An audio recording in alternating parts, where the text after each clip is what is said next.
Hey everybody, it's Neil. I want to show you guys this here. This is like a climbing sports net. We're just gonna see and check it out here and see if we can maybe just hang it up a little bit here in the garage and see how it is. This is, let's see how big this one even is here. So this is it. So it looks like it's about 2 feet wide by, I don't know, 8 feet long or something. But let's see what it looks like. We're gonna hang it up somewhere. I don't know. Let's see. Something to hang it on over here. Yeah, the bolts. See that bolt up there?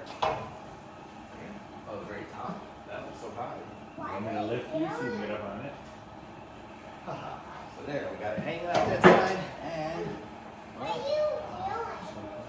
hanging up over here. Like that.